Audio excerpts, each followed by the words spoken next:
Hello, good morning guys! Hello guys! For today's video, ang aking i-upload ay tungkol sa aking buhay sa isang halimbawa lang ng isang parte ng aking isang araw na buhay. Ayan guys, pagkahatid, ayan, yung part na yan ay sinusundo ko ng mga anak ko yan. Ayan, so kaming mga tinapa nagsiksikan dahil kailangan magkasabay ang labasan ng dalawa na yan. So magkasabay ko din silang sinusundo kasama ng puso. At pagkatapos namin umuwi sa bahay, ayun na nga, nagmadali na akong kumain nun at umalis na naman ako kasi may trabaho happy. Dahil gahul na ako sa oras yan guys. Dahil mga 1 o'clock na yun. So minabuti ko na mag joyride na lang ako. Ang kasam ko para nakapulpilin oras. Sobrang traffic. Hindi ako nag-angkas niyan. Talagang sigurado baka lasing ko na ako makakarating sa trabaho. So ayan, nag-angkas ako, ang bilis ng nakarating yan, sobrang shortcut, lusot-lusot sa mga iskinita, sa mga traffic. Yan ang aking ipinapayo sa inyo guys, kung kailangan yung nagmamadali kayo, hinahabol yung oras nyo. Huwag nyo nag-isipin yung tipid sa pamasahe kasi ang angkas naman din na mga ano ay halos mura lang siya. Kasi 1/3 lang sa pamasahe sa taxi talaga. Kaya, ayan, ang naipamasahe ko niyan galing sa amin galing sa party ay 147 lang, 147. Tapos, regularly talaga ang pamasahe ko. Halimbawa, nag-commute ako ay nasa 100 or kaya 90 pesos lang. Pero diba kung ang-angkas ako 47 pesos ang madadagdag. Wala nang ano na yun guys, sobrang wais tip na yun, wais na paraan na yun na makahabol ka sa oras dahil makahabol ka sa oras. Wala naman ang dadagdag sa gasto sa pamasahe. Ayan, tuloy-tuloy kami, pinuputol ko lang lagi ang video para hindi kayo mapagod. Ayan, makikita nyo naman kung paano tumiksik yan, bumper to bumper, tungkod na talaga ang mga at may isang beses pa nga na natungkod pa talaga yung tuhod ko dahil doon sa dinaanan namin iskinita na parang mga liblib na daan.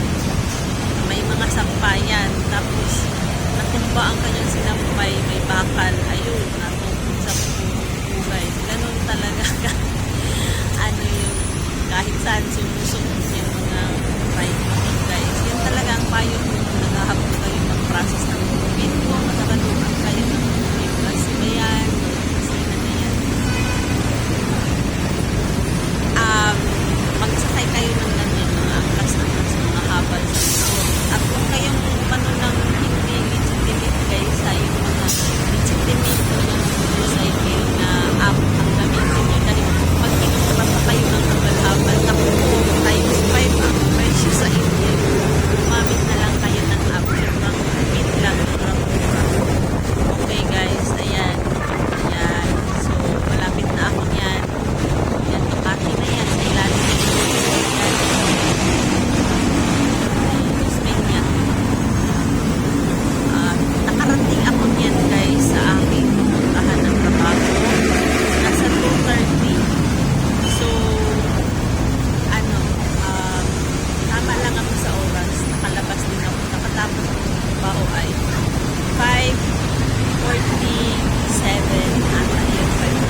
kasi yung nabibit ko yung traffic, yung oras na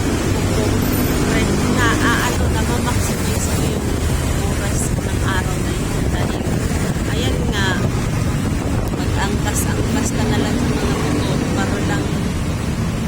para lang hindi ka malate guys. Kung magmotor, mag-jeep ka dyan, mag-bus na po ang daming iikutan mo pa para lang hindi papunta ka sa route na talaga nila. Ayan, magamit na yun sila ng mga app para lang iwasan na yung traffic, makalusot ka. Kasi alam nyo guys, kahit napakaliit lang ng iskinita, sumusulitin sila para lang at safe naman guys. At parang hindi pa talaga na experience na may sumakay sa ganyan. Marami guys na magaling sa paraan ng transportation. Para silang mga professional talaga sa mundo.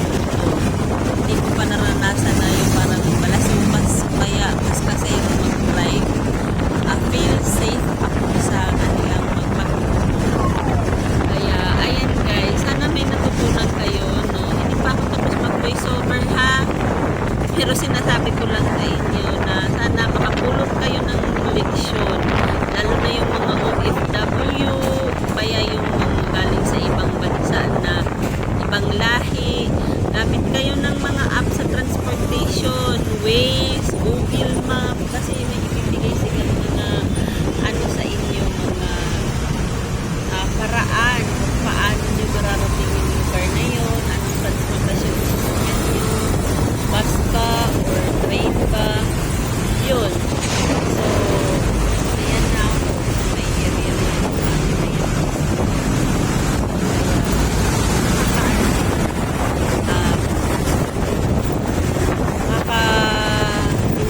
na umabot sa oras, hindi ako late, higaan. Hindi pa pa ba?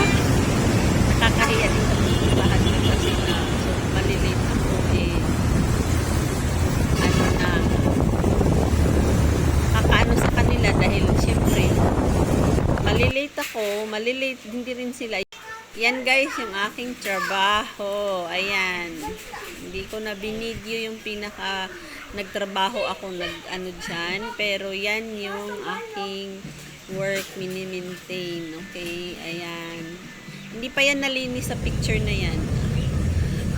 Pero, ayan siya. Nung pauwi na ako, guys, natapos ako, wala pang 6 o'clock. Maliwanag pa. At, ang sarap matulog sa bus. Nag-bus lang ako dyan, guys. Kasi, makatipid din. At saka, ano kasi, pagbaba ko mismo sa workplace na yun, ay may dumadaan talagang bus. So, at sa mga ganyang oras na rush hour na, mahirapan ka na ding mag-book ng mga medyo matagal may mag-accept ng booking. Kaya, ayan nga, sobrang traffic.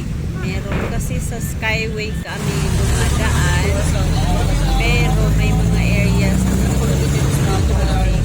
After ko mag-bus, ayan na, jeep naman ang sinakyan ko. Kasi sasakay ako ng jeep. After kong mag-jeep, sakay na naman ako ng tricycle. Kasi yung may motor ako guys, iniwan ko siya sa may gate ng lugar namin. Kasi nga, wala akong helmet at nakiyak naman. Full gear. Yan, nagaanan namin yung airport. Ayan.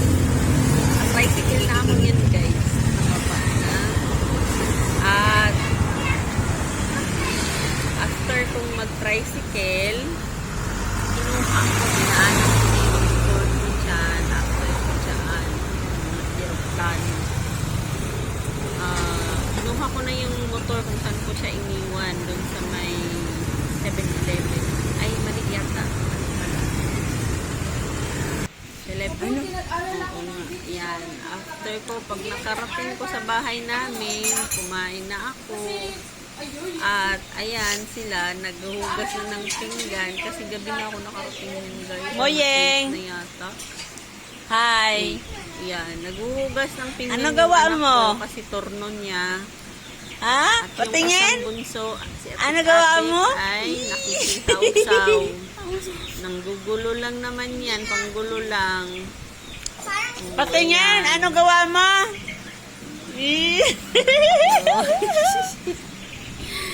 Ayan, nanggugulo lang siya dyan. Eh, gusto din siya. Love siya ng ate niya. Kaya Yayeng. pinababayaan siyang manggulo lang dyan. Mapagbigyan lang. Makain ako niyan, guys. Hoy, bilisan nyo dyan. Yan Madami yung pang hugasan. halimbawa ng buhay.